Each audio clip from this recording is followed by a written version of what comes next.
In 1850, French scientist Auguste Mariette went to Egypt looking for manuscripts, but accidentally found a head of a sphinx sticking out of the dunes. He cleared the sand and figured out the sphinx was guiding the entrance to some underground construction. Several months later, he finally entered the serapeum of Saqqara. Inside, he found an enormous granite sarcophagi with remnants of 64 bulls. Scientists are still amazed by the tech that the ancient Egyptians used to transport those enormous boxes. The serapeum was built around the year 3000 before the Common Era. It was an underground tomb built to honor the sacred Apis bulls of ancient Egypt. It had a long hallway, almost 500 feet long, with giant stone rooms on both sides. Some of the sarcophagi weighed as much as 50 average cars, and all of them were made with super precision, with exact 90-degree angles. These sarcophagi were beautifully decorated with hieroglyphs and carvings that told stories about the lives and importance of the Apis bulls. Now, there are 24 sarcophagi left. In ancient Egypt, Apis bulls were very special animals connected to the deity Ptah. They thought the bulls carried Ptah's spirit and wisdom, helped the pharaoh, and protected the Egyptians. Priests looked for special markings on young bulls to find Apis bulls. It could be a white triangle on its forehead, which symbolized divine light, a shape on its back like a vulture's wing, and a scarab shape under its tongue, which stood for rebirth. If a bull had these signs, they believed it was chosen by Ptah and treated it like royalty. The chosen bulls lived in a special temple in Memphis, the city where they worshipped Ptah. They received the best care and offerings from visitors who wanted their blessings. When an Apis bull passed away, it was treated with great honor and mummified. When Mariette entered the serapeum, he noticed traces of rollers on the gallery's floor and found 2 wooden horizontal winches. Each had 8 levers. Later, other explorers saw double rails. The burial chambers were lower than the hallway floor. To get the boxes into place, workers filled the chambers with sand so the sarcophagi could be rolled in straight. Then they slowly removed the sand to gently lower the boxes into perfectly cut spaces in the bedrock. A carved stone sign found in the serapeum said it took 28 days to move just one sarcophagus and its lid into its spot during the time of Ptolemy II. The extreme precision of the sarcophagi with 90-degree angles also has an explanation. Ancient Egyptians wrote texts, or rather, papyrus, on geometry a long time ago. It shows that they knew the approximate number pi and could calculate the volume of a pyramid with its top cut off. If they could figure out complicated math like that back then, it makes sense that they could also carve perfectly flat surfaces 500 years later. All this sounds pretty legit, but some people think certain things don't add up here. The size of boxes is way larger than the size of bulls, yet they buried pharaohs in tiny coffins that barely fit their bodies. The sarcophagi are made out of granite with crazy precision, and they could have just used limestone, which would have made things way easier. The transportation of the boxes seems pretty simple, but only in theory. If one person could pull about 440 pounds, then at least 250 people would be needed to pull just one box. The tunnels in the serapeum are really narrow, only about 2 feet wider than the boxes themselves. There's no way hundreds of people could have squeezed into those tight spaces to pull the boxes. And even if they did, how would they turn the box in the cramped corridor, lower it into its niche, and place it perfectly in the middle? Somehow, they did this 24 times, and every box is centered perfectly. Plus, the chambers were dusty, and there were no signs of soot from lamps. This means they must have worked in almost complete darkness. The real use of the boxes could also be different. A long time ago, even before the Egyptian pharaohs ruled, the local people already knew how to use fermentation. It happens when tiny organisms called yeast eat certain ingredients like starch and turn them into gas and ethanol. So someone in ancient Egypt probably put food like barley, bread, and even meat inside a giant stone box, then closed it tight with a heavy lid. These stone boxes, carved from granite, were so precisely made that they were almost completely sealed. so nothing could escape from it. As the yeast inside the box started working, it created more and more CO2 gas. It built up pressure inside the box. The granite boxes were incredibly strong. They could handle more pressure than a car tire can hold. When granite was squeezed under such pressure, its crystals produced a tiny electric charge.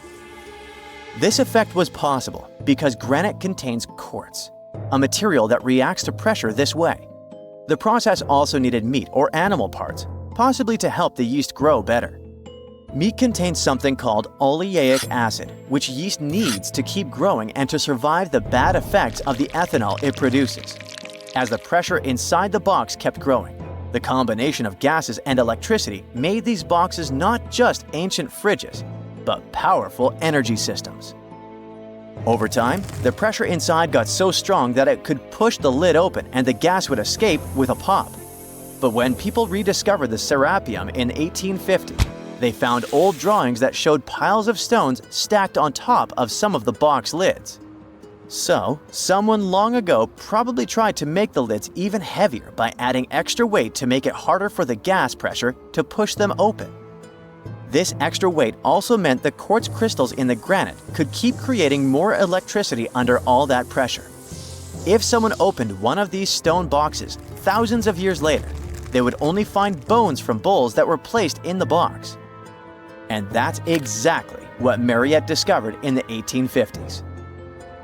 They opened the serapeum for visitors soon after the first excavations in the second half of the 19th century.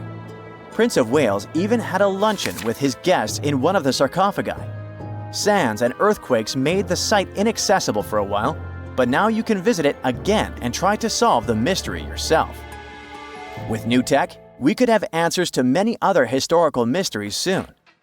A team of scientists at Chicago's Field Museum of Natural History recently used a special CT scanner to learn more about ancient Egyptian mummies without unwrapping them. They gently rolled 26 mummies on custom carts out to the parking lot, where the scanner was waiting. It took thousands of detailed X-ray pictures of each mummy and their coffins. When all the pictures were put together, they created 3D images that showed what was inside, the skeletons, and some artifacts. The scientists hope these images will help them understand ancient Egyptian burial practices from over 3,000 years ago. Even though the scanning process only took 4 days, it might take 3 years to study all the data. But scientists were able to learn some personal details about the mummies. One of the most popular mummified individuals at the museum, Lady Cheneta, was a woman who lived in ancient Egypt about 3,000 years ago. It looks like she passed away in her late 30s or early 40s. To make sure her body looked complete for the afterlife, embalmers put stuffing in her neck to keep it from collapsing.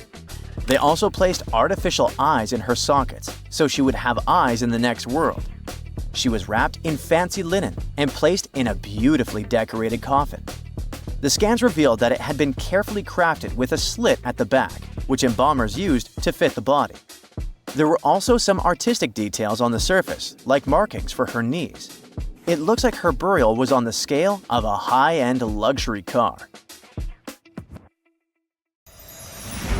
There's a huge stone obelisk that was supposed to be taller than a 10-story building, lying unfinished in the Egyptian desert. That's the obelisk of Aswan, and it looks like it was made using the same technique as Machu Picchu, thousands of miles away. The plan of its creators was to build the largest and heaviest single stone monument the Egyptians ever created. But something interrupted their plans. Over 3,500 years ago, workers began carving this obelisk directly from the solid granite bedrock. They had nothing but simple copper tools and wooden wedges. They had to be extremely precise because obelisks were important symbols of Pharaoh's power and their connection to the deities. The most common version is that Queen Hatshepsut, one of Egypt's greatest rulers, ordered this enormous obelisk to be made. Though some experts think it may have been meant for Pharaoh Thutmose I. If it had been completed, it would have stood 137 feet tall and weighed nearly 1,200 tons, as heavy as 200 elephants. Its surface has smooth, hollowed-out sections that seem as if someone had dug out the granite, just like ice cream. Researchers called this effect scooping, but how it was done is still a mystery. It looks like the same scooping technique was used to build several megalithic sites in South America, where ancient builders shaped stones in a curved, hollowed-out way. But it is the only construction with such a surface in Egypt. You can see the scooped-out lines at the sides of the obelisk, and they continue down into the ground, following an almost perfect path along the bedrock. The workers first chipped away the rough shape and then used a clever trick. They hammered wooden wedges into cracks and soaked them with water to make the wood expand and split the stone. This method, combined with grinding tools made of harder stone, allowed them to shape the obelisk with incredible precision. But just when the workers were close to finishing, a huge crack appeared in the stone. There was no way to fix it, and instead of removing the broken stone, the Egyptians left the obelisk half buried in the ground. Perhaps they were afraid that a monument with a flaw would tarnish the reputation of the pharaoh and the builders. The obelisk has stayed there ever since, and its bottom side is still attached to the bedrock. It was discovered in the early 20th century, after it had been covered by sand for thousands of years. And even in its unfinished condition, it is one of the most important archaeological finds in Egypt, as it has given scientists unusual valuable insights into ancient Egyptian stoneworking techniques. There's another large rock nearby. It's almost completely scooped out at its base, with only a tiny bit of granite still attached to the ground. It looks as if someone tried to separate it from the bedrock, but left it hanging by a thread. There's hardly room for one person to squeeze in and shape the rock in this way. So, perhaps ancient workers used tools or techniques we don't even know about. Another ancient Egyptian marvel is the Great Pyramid. All four sides of it are aligned with all four sides of the cardinal points: north, south, east, and west. According to archaeologist and engineer Glenn Dash, the alignment is accurate to within 1/15th of a degree. The architects managed to achieve this without modern tools like drones, blueprints, or computers. Many researchers tried to explain this construction miracle. One theory was that the builders used a pole star or the sun's shadow. But Dash recently proposed that the Egyptians might have used the autumnal equinox to align the pyramids. It happens twice a year when the Earth's equator passes through the center of the sun's disk, making day and night nearly equal in length. To test his theory, Dash conducted an experiment on the 22nd of September, 2016, the day of the fall equinox. He used a special rod to cast a shadow and tracked its tip at regular intervals to form a smooth curve. He connected 2 points of the curve with a taut string and created an almost perfect east-west line. On the equinox, the shadow's tip runs a straight line, nearly perfectly east-west, and with a slight counterclockwise error. There's a similar error in the pyramids. Although his experiment was conducted in Connecticut, Dash believed that the same method would work in Egypt. All the ancient Egyptians needed was a clear, sunny day. They could determine the fall equinox by counting 91 days from the summer solstice. But they left us a few clues, and no engineering documents or architectural plans have been found that explain their methods. So they might have mapped shadows, but we can't be sure. Some Roman bridges were built more than 2,000 years ago, but many of them are still standing, and some are even still in use today. The Romans needed bridges to move their powerful forces quickly across rivers and valleys. To do this, they trained special engineers and craftsmen who became experts in construction. These builders traveled all over the Roman Empire, shared their knowledge, and made sure every bridge was built the best way possible. One of the Romans' best ideas was using arches instead of flat beams. Arches spread out the weight of the bridge, making it much stronger and able to last longer. To solve the problem of building bridge supports in water, the Romans invented something called a cofferdam. First, they would hammer large wooden walls into the riverbed, and seal the gaps with clay to keep water out. Then, they poured concrete inside the dry space they had created, forming a super strong base for the bridge. One famous bridge that used this trick is the Sant'Angelo Bridge in Rome. It was built more than 1,800 years ago, and it's still standing today over the Tiber River. Unfortunately, many of the Roman engineers' blueprints and records have been lost over time. A few ancient writers wrote about Roman construction methods, but they didn't record every detail. Today, scientists and historians have to study the bridges themselves to figure out how they were built. The problem is that even though many Roman bridges still stand today, they aren't always exactly as they were when they were first built. Some survived because they were made from extra strong materials. Others were carefully repaired and maintained over the centuries. Some bridges weren't used much, so they stayed in good shape simply because they didn't wear out. Even when modern engineers study these bridges, they know that some parts have been rebuilt or restored many times. Ancient amphitheaters had such great acoustics that modern scientists use computer programs and special sound simulations to figure out how it worked. Many of these open-air theaters are partially ruined, so experts recreate them in digital models to test how sound travels inside them.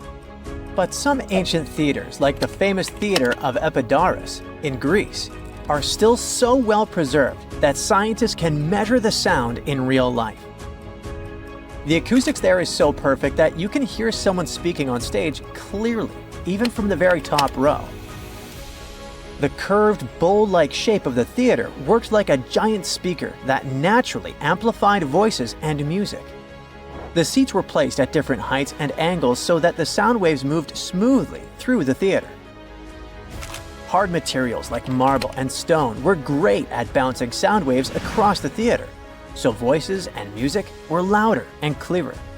But too much echo would make words hard to understand, so ancient architects used soft materials like curtains, carpet, and even special awnings to absorb extra sound waves and keep the acoustics perfect. One of the largest and most famous Roman amphitheaters, the Colosseum in Rome, had a huge retractable awning that could be pulled across the top to block out the sun and also reduce excess echoes, making sure the audience could hear every word and sound without distortion. Where an amphitheater was built also helped with sound. Many ancient theaters were designed facing east to west, so during afternoon performances, the actors and musicians were bathed in natural sunlight. Now picture a tomb locked for 1,400 years, and then, suddenly, poof, it's open. What could be inside? An ancient curse or exciting discoveries? Maybe the former, since a giant stone owl is guarding the entrance with the owl's beak clamping down on a human face like it's swallowing a soul. Now, it's not just a picture this situation. The discovery probably happened like this. The archaeologists were at a place called San Pablo Huizo in southern Mexico. At one point, they stumbled upon something that resembled an entrance. Ooh, where did it lead? They just had to figure it out. By that entrance, there was a large carved owl. Soon the researchers realized that it wasn't just decoration. The beak of the bird was open, and inside, there was the painted face of a man. Most likely, it was an important leader. For the people inhabiting that region, owls were linked to demise and power. So, it was like either the owl was guarding the spirit of the person buried there, or was it holding it captive? Was it even wise to sneak into that mysterious place? Well, the scientists' thirst for answers was more powerful than any fear. So they entered and found themselves inside a tomb. It was made up of two main parts, a front room, kind of like an entrance hall, and a deeper burial room. There was a doorway between these two rooms. It was covered in carvings. At the top, there was a stone beam with special symbols on it. Those symbols worked like names based on a person's birth date. On each side of the doorway, there were carvings of a man and a woman wearing detailed headdresses. The researchers thought they could have been placed there like guards, watching over the tomb. The walls were still painted in bright colors – white, green, red, and blue. It was an astonishing view. and the paintings actually told a story, showing a funeral procession. People were carrying bags of something called copal, which is basically a tree resin. The locals, called Zapotecs, burned it like incense during ceremonies, kind of like how people today often light candles or incense during special rituals. Besides, the archaeologists found carved symbols that work like a calendar. A bit later, the researchers found out that the tomb was about 1,400 years old. It came from the Zapotec civilization, and what made it so special was how well everything inside was still preserved. It was like opening a time capsule that hadn't been touched for over 1,000 years. Interestingly, they didn't just randomly find it. Officials started looking into the site after someone reported looting. When scientists checked it out, they realized they had stumbled onto one of the most important discoveries in Mexico in the last decade. The tomb dates back to around the year 600, when the Zapotec people were thriving in the area. They were sometimes called the Cloud People, and they built a powerful civilization long before the Spanish arrived. Even today, many people in Mexico still speak Zapotec languages.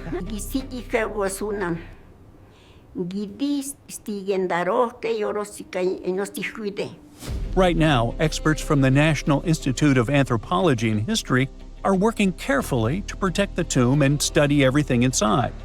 They're looking at things like pottery, symbols, and even a few human bones they found there. One of the most exciting things about this discovery was that many other Zapotec tombs found in the region had already been looted before archaeologists got to them. That means we lost a lot of history. Luckily, this tomb was miraculously mostly intact. Now scientists are focusing on protecting the tomb. They're carefully controlling the air and humidity inside because even small changes can damage it, documenting the artwork, and studying the carvings and symbols. But ancient tombs aren't always hidden deep underground, like in adventure movies. Sometimes you can find them right under a busy city. In 2023, archaeologists made a bizarre discovery on the edge of Chapultepec Park in Mexico City. They found a group of graves that are about 3,500 years old, older than most ancient pyramids in Mexico. There were 10 tombs shaped a bit like upside-down bottles or bells, wide at the bottom and narrower at the top. About half of them had human remains inside, 4 women and 1 man, mostly young adults. These people likely lived in a large village in the area during the early and middle pre-classic periods. That's long before the Aztecs ever existed. One of the archaeologists explained that people had been living in that whole area before a volcano had changed everything. That volcano is the Chile volcano, and when it erupted, it basically buried parts of the landscape under lava. Because of that, the ground where those tombs were stayed sealed and untouched for over 3,000 years. The Chile volcano is what's called an ash cone volcano. Basically, it looks like a classic volcano shape anyone would draw, round at the bottom and rising into a cone. It's about 1,000 feet tall with pretty steep sides, like walking up a hill that tilts about 30 to 40 degrees, which is definitely not an easy climb. Scientists believe Chile erupted sometime between 245 and 315 CE, based on radiocarbon dating. When it blew, it wasn't a small event. It completely changed the landscape. Lava spread out and formed what we now call the Pedregal de San Angel lava fields, covering a huge area south of modern-day Mexico City.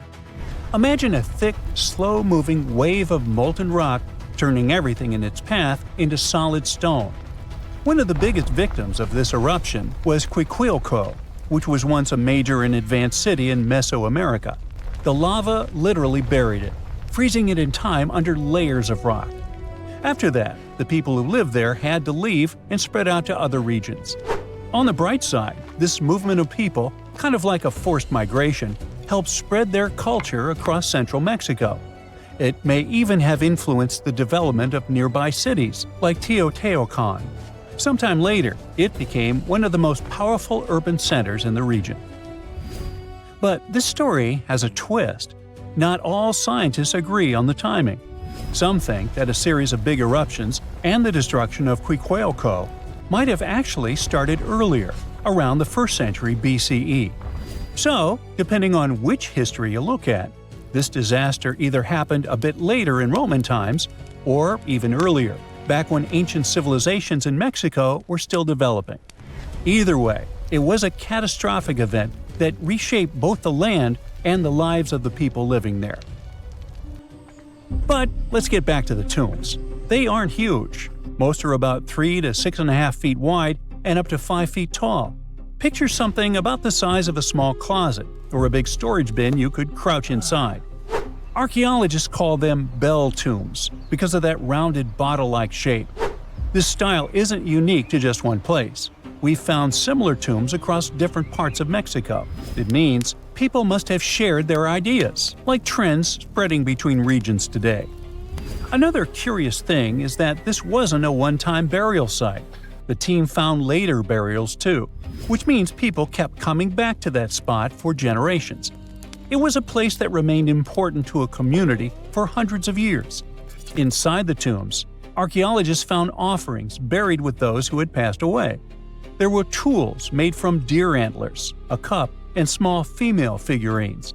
They were probably personal items or symbolic gifts, similar to how people today might leave flowers or meaningful objects at a grave. All those items have been moved to the National Museum of History for careful study. Experts use them to figure out more about how those people lived. Luckily, this isn't the only discovery in the area. Construction work around Zapotec Park has been turning up all kinds of history lately. In fact, not long before this, archaeologists even found a 16th century cemetery from less than 100 years after the fall of the Aztec Empire after the Spanish conquest. X-rays are a type of invisible radiation that can pass through our bodies and objects. They're very important in the field of medicine because they allow doctors to see inside our bodies without having to perform surgery. Now, let's dive into how X-rays work. They're a kind of electromagnetic radiation, just like light or radio waves. However, they have much higher energy than light, which makes them able to go through objects that light cannot. Imagine you have a powerful flashlight. If you try to shine it through a wall, the light won't go through because the wall is too thick. But these rays have enough energy to go through walls and even our bodies. The discovery of X-rays happened by accident in the late 19th century. A scientist was experimenting with cathode rays, which are a type of radiation. He was working in his lab and noticed that a nearby fluorescent screen started to glow, even though it was not directly exposed to the cathode rays. He realized that something invisible was causing the fluorescence, and he named it X-ray, because X is the mathematical symbol for something unknown. He continued experimenting with such rays and discovered that they could pass through many objects, like flesh and bones, but not through denser materials like metal. He also found that X-rays could create images on photographic plates, just like a camera takes pictures. The way this works is quite fascinating. Imagine you're standing in front of a bright light and you hold your hand in front of your face. Your hand blocks the light and you can't see through it. But if you place a sheet of tissue paper in front of your hand, some light will pass through, and you'll be able to see the outline of your hand. X-rays work in a similar way. When a doctor wants to take an X-ray of a part of your body, they will ask you to stand or lie down next to a machine. This device has a special plate that can capture the image. Let's say the doctor wants to further examine your arm. They will place the X-ray plate on one side of your arm and the machine on the other side. Then, the machine will produce a controlled burst of X-rays that pass through your arm. Remember how we talked about the tissue paper allowing some light to pass through? Well, in this case, some of those X-rays will go through your arm, while others will be absorbed or blocked by the denser parts of your body, like bones. The plate captures the X-rays that pass through your arm, and it creates an image. This image shows the bones and other structures inside your body, allowing the doctor to see if there are any problems or injuries. Now, you might be wondering why X-rays can pass through some things but not others. It has to do with the density and composition of the objects. Denser materials like bones absorb more X-rays, so they appear white in the image. So when you look at the result, you'll see your bones as white shapes. Other tissues like muscles and organs are less dense and allow some of those rays to pass through, so they appear as gray shadows. What if I told you there's a whole new way you can peek inside objects, but without using X-rays? I'm not talking about magic powers. Take a comfortable seat while I explain what muography is. This fascinating scientific technique allows us to see inside objects and even beneath the Earth's surface using a special type of particle called a muon. These elementary particles are very similar to electrons, but they're much heavier. They are created high up in the Earth's atmosphere when cosmic rays, which are particles coming from space, collide with the air molecules. Now, muons are special because they can pierce through different materials. They can pass through rock, soil, and even buildings. Scientists realized this potential back in the 1950s when they were studying cosmic rays and noticed that some of the particles could pass through thick materials. The first muography experiments took place in the 60s. Specialists discovered that muons can be detected using special devices called muon detectors. These detectors are usually placed underground or in specially designed laboratories to shield them from other particles and background radiation. Now let's dive into how muography actually works. Imagine you have a large object, like a pyramid, a mountain, or even an ancient statue, and you want to see what's inside without damaging it. First, detectors are positioned around the object or in the area you want to examine. These detectors are sensitive to muons and can track their paths. When such a particle passes through a detector, it leaves a trace, like footprints in the sand.